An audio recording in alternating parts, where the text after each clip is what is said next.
आपको सबसे पहले कोई भी ब्राउज़र खोलना है। जैसे मैं यूज़ कर रहा हूँ गूगल क्रोम। उसमें VFS का जो मेन पेज होता है उसको खोल लेना, और डायरेक्ट आप क्रोएशिया वाला भी खोल सकते हैं। यहाँ पर आपको डालना है, जैसे आप मान लो इंडिया से अप्लाई कर रहे हैं तो इंडिया से, या कतर से अप्लाई कर रहे हैं कतर से, या कहीं और से, ठीक है। और फिर डालना है क्रोएशिया, और ये आपको लेकर जाएगा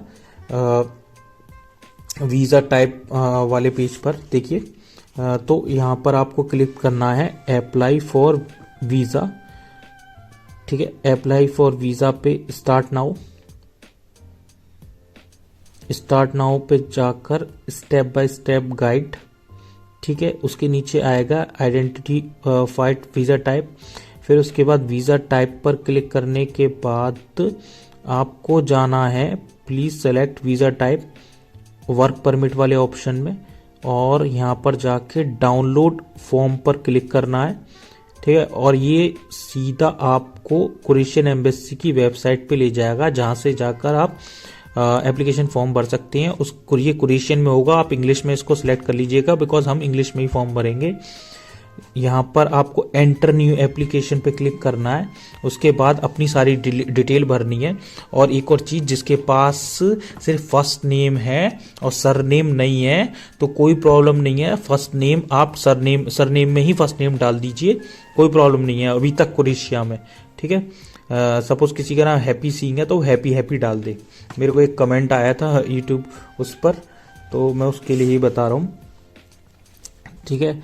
तो इसमें अपना डेट ऑफ बर्थ डालना है, बट ये थोड़ा मेरे से गलत हो गया था, अभी सही करेंगे, इसको ठीक करेंगे। और इसका जैसे डेट ऑफ बर्थ है ये 02/04/1980, और मेरे से हो गया 1980, ठीक है। तो हम प्लेस ऑफ बर्थ डालेंगे। प्लेस ऑफ बर्थ आपके पासपोर्ट पे लिखा होता है फ्रंट पेज पे, जहाँ पे फोटो होता है जस्ट बराबर में, आपको वहीं डालना है। आप कहीं और पैदा हुए हैं उससे मतलब नहीं है, आप जो पासपोर्ट पे लिखा है वही डिटेल भरिएगा। और कंट्री ऑफ बर्थ जहाँ पर लाइक बांग्लादेश, सपोज अगर कोई बांग्लादेश में रह रहा है तो बांग्लादेश में पैदा हुआ होगा, और कोई इंडिया में रह रहा है अभी तो इंडिया में पैदा हुआ हो। मोस्टली सर ऐसे ही होंगे सारे केसेस, तो आप उसके अकॉर्डिंग डालिएगा, ठीक है। तो यहाँ पर जो सेक्स है वो मेल है, और मैरिटल स्टेटस मैरिड है, ठीक है। अब सर आइडेंटिफाई नंबर में आपको अपना पासपोर्ट नंबर नहीं डालना है, यहाँ पर मिस्टेक कर देते हैं बहुत सारे लोग। आपको डालना है यहाँ पर आधार कार्ड नंबर अपना, अगर इंडियन है तो आधार कार्ड नंबर, और जैसे बांग्लादेशी या नेपाली है वहाँ पर भी एक नेशनल आइडेंटिटी कार्ड होता है उनका खुद का लोकल, उसका नंबर डालना है आपको। ये नहीं है कि आप कोई जैसे पासपोर्ट नंबर डाल दें, वो नहीं, आपको नेशनल आइडेंटिटी नंबर डालना है इधर। कुछ भी वोटर आईडी कार्ड वगैरह, जैसे हमारे यहाँ मोस्टली इंडिया में तो आधार कार्ड चलता है, तो आधार कार्ड का नंबर हम डालते हैं, ठीक है, हर किसी में। अब यहाँ पर बांग्लादेश में भी एक नेशनल आईडी होती है, तो उसका ये नंबर मैंने इस कैंडिडेट का डाल दिया, ठीक है। अब जो एड्रेस होगा ना, वो एड्रेस पासपोर्ट के पीछे जो लिखा है ना वही डालना है। आप कहाँ रह रहे हैं प्रेजेंट में उससे कोई मतलब नहीं है, पासपोर्ट के जो पीछे लिखा है ना सर वही डालना, गलती नहीं करना इसमें, ठीक है। पोस्टल कोड, जैसे पोस्टल कोड जो है मतलब जो पिन कोड होता है शहर का, पिन कोड होता है वो डालना है।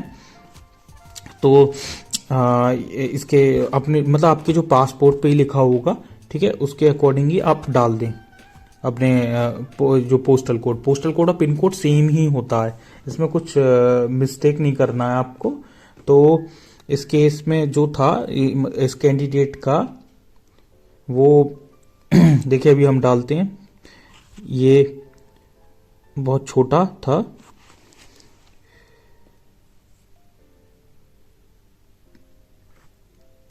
अब जैसे स्ट्रीट नेम एंड नंबर में सर अगर पासपोर्ट पे स्ट्रीट नेम नंबर मेंशन है तो ठीक है, वरना आप पूरा एड्रेस उठाइए और कॉपी कर दीजिए, कोई दिक्कत नहीं है इतना ज़्यादा दिमाग मारने की। बस आप पूरा एड्रेस जो पीछे लिखा है ना उठाना उस पर कॉपी पेस्ट कर देना। आप जैसे प्लेस ऑफ रेसिडेंस में अगर आपके पास हाउस नंबर है, आपका अपार्टमेंट नंबर है, वो चीज़ डालनी है, ठीक है। नहीं है तो सेम जो स्ट्रीट नेम एड्रेस पे डाला है ना नेम एंड नंबर पे, स्ट्रीट नेम एंड नंबर पे डाला, वही उठाकर आपको कॉपी कर देना है, कोई दिक्कत नहीं है सर। ठीक है। अब जैसे कि इस केस में इसके पास नहीं था तो मैंने इसका पूरा एड्रेस उठाया और कॉपी कर दिया। और इस कंट्री में आपका मतलब सपोज आप बांग्लादेश के हैं तो बांग्लादेश, इंडिया के हैं तो इंडिया, जो मतलब पासपोर्ट के अकॉर्डिंग ही ये सारी डिटेल रखनी है, पासपोर्ट से थोड़ा भी 19-20 नहीं करना है। इस कैंडिडेट का मैंने हाइड कर दिया था email ID and all, because sir contact detail नहीं आपको मैं शो कर सकता। फिर उसके बाद अपना आप इसमें एक लास्ट में नीचे कोड आएगा, और ये लीगल जो कस्टोडियन है आपको इसकी ज़रूरत नहीं है। अगर सपोज किसी के हो, किसी ने मतलब किसी माँ बाप ने बच्चा गोद लिया हो, आपको गोद लिया हो, तो उनका ये सब डालना है आपको। ठीक है। उसके बाद ये कोड भरना है आपको X7 X9 करके। इसमें डेट ऑफ बर्थ में थोड़ा मिस्टेक हो गया है, डेट ऑफ बर्थ ठीक कर लेते हैं इसकी।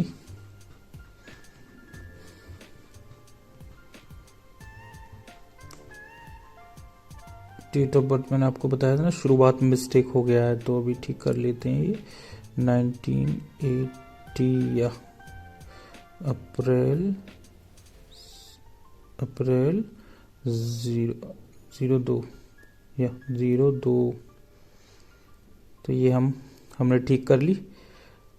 Now everything is okay, but जो कोड है फिर से चेंज हो गया तो हम इसको ठीक कर लेंगे। जैसे कि ना हर एक पेज के लिए डिफरेंट कोड होता है, ये चेक करता है कि बॉट वगैरह तो वर्क नहीं कर रहा है, ये आपके लिए ह्यूमन बीइंग ही कर रहा है ना, तो इसलिए बार बार चेक करता है, एक तरह का सिस्टम होता है। तो जी हम डाल लेंगे, इसमें कुछ रॉकेट साइंस नहीं है, इजी है। सेव एंड कंटिन्यू पे हम क्लिक करेंगे, उसके बाद हमको ये दूसरे पेज पे ले आएगा हमारे फॉर्म के। और सबसे पहले सर आप इसका फोटो खींच के रख लीजिएगा, आपका एक काम आएगा। बाई चांस आपका बीच में एप्लीकेशन बंद हो जाता है तो आप इससे लॉग इन कर सकते हैं, जैसे मैंने शुरुआत में बताया था वैसे ही जाकर इससे लॉग इन कर सकते हैं आप, और जहां तक आपका फॉर्म भर गया था वहां पर आपको वापस ले आएगा ये। परेशान होने की फिर आपको जरूरत नहीं होगी।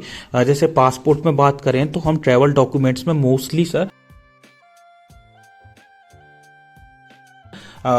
लोगों के पास ऑर्डिनरी पासपोर्ट होता है। वर्क के लिए अगर जा रहे हैं तो वो सब लोग के पास ऑर्डिनरी पासपोर्ट होगा मोस्टली, तो ऑर्डिनरी पासपोर्ट पे क्लिक करना है, और उसके पासपोर्ट के फ्रंट पेज पे साइड पे नंबर लिखा होता है, वहां से कॉपी कर लेना है नंबर, ये बस वही डाल देना है। और डेट ऑफ इशू पासपोर्ट पे पासपोर्ट की लिखी होती है, आप वो भी फ्रंट पेज पे लिखी होगी तो वो डाल देनी है। और जैसे लोग बाग पूछते हैं ना कि कितने दिन कितना वैलिड होना चाहिए क्रोएशिया में अप्लाई करने के लिए पासपोर्ट, एटलीस्ट आपका जो पासपोर्ट है वो 1.5 साल तक वैलिड होना चाहिए क्रोएशिया में अप्लाई करने के लिए, 1.5 से 2 साल तक। ठीक है। और बट रूल तो ये कहता है कि आपकी पासपोर्ट की जो वैलिडिटी है ना, आपने जो वीजा मांगा है ना उससे 3 महीने पहले तक की होनी चाहिए, उसके एक्सपायर होने से, वीजा एक्सपायर होने से पहले की 3 महीने। ठीक है ना, आप मेरी बात समझ रहे हैं ना। तो ये इशू डेट और वैलिडेट पासपोर्ट पे लिखी रहती है, आप उस पर डालिए। और इशू बाय पासपोर्ट पे ही लिखा होता है, फोटो के जस्ट बराबर में। ठीक है, इसमें तो कुछ रॉकेट साइंस नहीं है, आपको सब पासपोर्ट में मिल जाएगा। ये इशू बाय जो भी लिख रहा हो ना उसी पे से, suppose Ghaziabad Kolkata India passport पे लिख रहा हो, यहाँ पर जैसे ढाका लिखा हुआ है तो मैंने ढाका डाल दिया।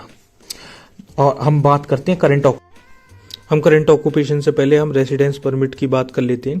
रेसिडेंस परमिट का मतलब यहाँ पर वो है जहाँ पर आप एम्बेसी या वीएफएस फेस कर रहे हैं। जैसे सपोज आप रह रहे हैं कतर में और आपका जो कंट्री ऑफ ओरिजिन मतलब आपका सिटीजनशिप है इंडिया, तो रेसिडेंस परमिट की उसमें हम यही डालेंगे, यस करेंगे और करने के बाद रेसिडेंस परमिट नंबर डालेंगे और कब तक वैलिड है वो डालेंगे। अब सपोज जैसे बांग्लादेश के भाई और नेपाल वाले वो यहाँ पर आते हैं, ठीक है, तो मैं बांग्लादेश की एग्जांपल ले रहा हूँ। बांग्लादेश वालों को डबल एंट्री वीज़ा चाहिए होता है, तो मैंने उसमें वीज़ा नंबर डाला है जो इशू हुआ है इसको और कब तक वैलिड है वो इसके अंदर डाला है मैंने, कब तक वैलिड है वो डाला है, आप देख सकते हैं। और आप सपोज कोई कतर में रह रहा है तो कतर की एक टीआरसी वगैरह होगी, तो उसका नंबर आपको यहाँ पर डालना है रेसिडेंस परमिट में। इसमें वर्क परमिट का नहीं डालना है, ठीक है। जैसे वर्क परमिट का नंबर वगैरह नहीं डालना है, इसमें रेसिडेंस परमिट का डालना है। लिखा हुआ है ना कि residence permit in the country other than country of citizenship, ठीक है। तो ये है। और कंट्री ऑफ रेसिडेंस आपको डालना है, जैसे आप कतर में रह रहे हैं तो कतर में डालिए। आप इंडिया से बांग्लादेश बांग्लादेश से इंडिया आए हैं आप एम्बेसी फेस करने और वीएफएस में अपनी फाइल जमा करने, तो मैं इसके लिए डालूंगा इंडिया डालूंगा। तो ठीक कर लेते हैं, गलती हो गई। हाँ, तो ये नंबर के बाद वैलिड, कब तक ये वैलिड है, वैलिड के बाद, और कंट्री ऑफ रेसिडेंस इसमें मैं इंडिया डालूंगा, क्योंकि इंडिया में ये कैंडिडेट रहेगा जब तक इसका वीज़ा नहीं आ जाता। और इसमें इस ठीक कर लेते हैं, थोड़ा सा गलती हो गया और ये सही हो गया। 28/01/2024 तक इसका वीज़ा वैलिड है। हम करंट ऑक्यूपेशन में, जो करंट ऑक्यूपेशन के लिए मैं आपको बताऊं, अगर आप वर्क करते हैं कोई तो वो वर्क डालिए, ठीक है। और जो भाई काम नहीं करते हैं तो उसको खाली नहीं छोड़ना, सिर्फ ब्लू कॉलर जॉब डाल के खाली छोड़ दीजिए। ब्लू कॉलर जॉब डाल के खाली, और सेव एंड कंटिन्यू पे क्लिक करेंगे। अब हम आ जाएंगे तीसरे पेज पे, वीज़ा फॉर्म के तीसरे पेज पे। यहाँ पर हमें बताना है कि आपका जो मेन पर्पस है वो क्या है। तो अदर स्पेसिफाई पे क्लिक करके यहाँ पर हम डालेंगे इस वाले कॉलम में एम्प्लॉयमेंट, जिस भी कंपनी में आप जा रहे हैं उस कंपनी का नाम। तो इस XYZ जो भी कंपनी होगी उसका नाम, वर्क परमिट पे लिखा होता है कंपनी का नाम, आपको वही कॉपी करके इस पे डाल देना है, ठीक है। और आप जो इंटेंट डेट ऑफ ट्रैवल रखेंगे ना, वो कम से कम आप 45 डेज के बाद की रखिए डेट ऑफ सबमिशन से, बिकॉज आपको तो पता ही है कि क्रोएशिया बहुत ज़्यादा टाइम ले रहा है। आप ये नहीं है कि 15 दिन की बाद रख दें, आएगा वीज़ा तो मतलब उतने टाइम पर ही जब जो ट्रेंड चल रहा है उसके हिसाब से।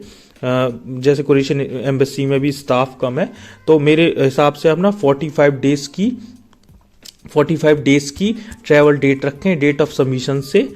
और जो इंश्योरेंस लें, आप इंश्योरेंस उस डेट से लें जिस डेट से आपने इंटेंट डेट ऑफ ट्रैवल लिखी है, ठीक है। ये नहीं है कि 4-4, 6-6 महीने का इंश्योरेंस ले लें, नहीं, ऐसा नहीं करना। ये तो बहुत अननेसेसरी एक्सपेंसेस है।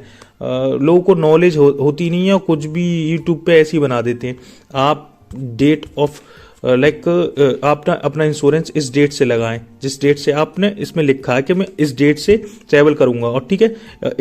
वहां से क्रोएशिया से आप कब वापस आएंगे, वो वाली जो डेट है वो आपके वर्क परमिट पे लिखी होगी, उससे एक दिन पहले की कर दें, ठीक है। तो ये एंट्री जो ये है कि आपको आखिरी 3 साल में कोई वीज़ा इशू हुआ है तो ठीक है, नहीं हुआ तो नो पे क्लिक करिए, अगर हुआ है तो यस पे क्लिक करके उसकी डिटेल भर दीजिए। यहाँ पर हमको डिटेल भरनी होगी एम्प्लॉयर के बारे में, यस सर। और यहाँ पर जो नेचुरल पर्सन है उस पर नहीं क्लिक करके, जैसे हम वर्क वीज़ा वालों की बात कर रहे हैं, तो यहाँ पर डिटेल जो भरेंगे हम एम्प्लॉयर की भरेंगे लीगल पर्सन पे क्लिक करके। तो यहाँ पर नेम ऑफ द एम्प्लॉयर या फिर उस पे जो भी उस कंपनी का मैनेजर वगैरह कोई भी हो, इनवाइटिंग पर्सन, हम उसकी डिटेल डालेंगे इसमें। तो सबसे पहले उसका पूरा नाम हम पहले वाले कॉलम पे, name of the inviting legal person, ठीक है, उस पे इसमें डाल देंगे। ये जो उसका डिटेल लिखा होता है ना, नेम एम्प्लॉयर वगैरह का, अकोमोडेशन लेटर ऑफ गारंटी पे होगा, जो आपके एजेंट वगैरह ने आपको प्रोवाइड किया है तो मिल जाएगा। जैसे किसी से भी वर्क परमिट मंगवाया आपने तो वो आपको देगा अकोमोडेशन लेटर ऑफ गारंटी, उस पर सब कुछ होता है, आप उस पर देख सकते हैं। आप गूगल ट्रांसलेटर में जाइएगा, क्रोएशियन से इंग्लिश करिएगा, सारा डिटेल आपको उसको स्कैन करिएगा तो सारा डिटेल आपको मिल जाएगा अगर वो क्रोएशियन में है, ठीक है। तो उसका फर्स्ट नेम हम डालेंगे, उसका एड्रेस, स्ट्रीट नेम वगैरह, ये सब, प्लेस ऑफ रेसिडेंस, वही सेम जो प्लेस ऑफ, जो हम स्ट्रीट नेम और नंबर डालेंगे इनवाइटिंग पर्सन का, जो वर्क परमिट में लिखा है ना, आप वही डाल दीजिएगा। बस उसको उठाइए और कॉपी कर दीजिए, उठाइए और कॉपी कर दीजिए। यहाँ पर हम सर नेम डालेंगे, फर्स्ट नेम डालेंगे, एड्रेस, टेलीफोन नंबर और उसका ईमेल आईडी। बस अब कुछ नहीं करना है। यहाँ पर सेम एज गारंटर बस इस पर क्लिक करना। सारा डिटेल जो ऊपर वाला था ना सेम इसमें आ जाएगा। अब देखिए यहाँ पर लोग बात गलती करते हैं, आपको स्पॉन्सर पे क्लिक करना है और स्पॉन्सर पे क्लिक करके आपको इंश्योर्ड अकोमोडेशन पे क्लिक करना है। बिकॉज सर अकोमोडेशन तो मिल ही ना है ना एम्प्लॉयर की तरफ से, वो बताना है आपको। और अदर स्पेसिफाई पे लिख देना है टिकट। जैसे अगर आपको टिकट खुद से कर रहे हैं तो खुद से लिखिए, अगर एम्प्लॉयर की साइड से मिल रहा है तो आप बता दीजिए कि प्रीपेड ट्रांसपोर्ट है इसमें, ठीक है। फिर हम सेव एंड कंटिन्यू पे क्लिक करेंगे। फिर उसके बाद हम पे ये पेज आ जाएगा। यहाँ पर सर आपको एक फोटो ऐड करना है। ये इसलिए है कि अगर आपको अपना प्रोसेस फास्ट करना है तो आप पहले से इनको सारा डॉक्यूमेंट अपलोड कर दीजिए। यहाँ पर फोटो अपलोड करिए जो 2 MB से कम का होना चाहिए। कैम स्कैनर ऐप होता है, उससे स्कैन करके आप कर सकते हैं। उसको जस्ट फोटो को नीचे रख के कैम स्कैनर स्कैन से स्कैन कर लीजिए और यहाँ पर डॉक्यूमेंट्स ऐड करिएगा। आपका पुलिस क्लियरेंस सर्टिफिकेट, आपका इंश्योरेंस, आपका फ्लाइट आइटरनी, आपका अकोमोडेशन लेटर, आपका work permit and all. But उसका जो फॉर्मेट होना चाहिए वो PDF में होना चाहिए और 20 MB से कम में होना चाहिए, ठीक है। तो आप इसको अलग अलग PDF में यहाँ पर अपलोड कर सकते हैं ऐड डॉक्यूमेंट्स में। और फिर उसके बाद आपको क्लिक करना होगा नेक्स्ट पर। नेक्स्ट पर आप क्लिक करने के बाद आप आ जाएंगे। ये सर आपके काम का नहीं है, आपके वहां पर कोई रह नहीं रहा है, ठीक है। आपका कौन रहेगा इसमें? जैसे आपके कोई हस्बैंड रह रहा हो, आपकी वाइफ रह रही हो, आपके बच्चे रह रहे हो, ग्रैंड चिल्ड्रन रह रहे हो, कोई भी मतलब एक फैमिली डायरेक्ट कनेक्शन हो, ये उन्हीं के लिए। तो आप इस ऑप्शन, ये हमारे लिए तो नहीं है, आप इसको छोड़ दीजिएगा, ठीक है। छोड़ने के बाद आप यहाँ पर क्लिक करेंगे। जैसे ना यहाँ पर देखिए चाइल्ड हो गया, ग्रैंड चाइल्ड हो गया, ये सब है। कोई हमारा रिलेटिव रहता ही नहीं है तो हम इसको, ये हमारे काम का नहीं है, हम इसको छोड़ देंगे और फाइनलाइज पे क्लिक करेंगे। और यहाँ पर फाइनलाइज पे क्लिक करने के बाद अब आप कोई एडिटिंग नहीं कर सकते अगर आपने ओके पे क्लिक कर दिया। इसके बाद इसलिए तो पीछे जा जाके प्रीवियस, जैसे ये वाला येलो वाला मार्क दिख रहा है ना, इस पे क्लिक कर करके आप चेक कर सकते हैं अपनी और एडिट भी कर सकते हैं। और यहाँ पर आके हम इस फॉर्म को डाउनलोड करेंगे और डाउनलोड के लिए हम इस प्रिंटर वाले ऑप्शन पे क्लिक करेंगे और प्रिंटर वाले ऑप्शन पे क्लिक करने के बाद ये फॉर्म डाउनलोड हो जाएगा। आप देख सकते हैं डाउनलोड हो रहा है। हम डाउनलोड के ऑप्शंस में जाएंगे और फिर यहाँ पर देखेंगे, देखिए ये कुछ इस तरह का आ जाएगा और इसको आप प्रिंट करके अपने साथ ले जाइएगा अपॉइंटमेंट डेट वाले दिन, ठीक है। इसके 2500 रुपये लेते हैं भरने के। इसमें कोई रॉकेट साइंस नहीं है, आप भी भर सकते हैं, ठीक है। और इतना कोई पैसा देने की जरूरत नहीं है किसी फाइलिंग का, ये आप खुद भी भर सकते हैं। अब बस थोड़ा सा आपको इंग्लिश पढ़ना आना चाहिए और लिखना आना चाहिए, इतना ही इनफ है। देख सकते हैं आप। तो यहाँ पर ना आखिरी में जाने के बाद, अभी थोड़ा आगे मैं आपको दिखाता हूँ, अभी मैं दिखाता हूँ। ये ना यहाँ पर आपको सिग्नेचर करने होंगे, प्रिंट करिएगा और यहाँ पर एक सिग्नेचर मारिएगा, ठीक है। मारने के बाद, सिग्नेचर मारने के बाद आप इसको वहीं ले जाइएगा VFS में और उनको हैंड ओवर कर दीजिएगा। ये हो गया आपका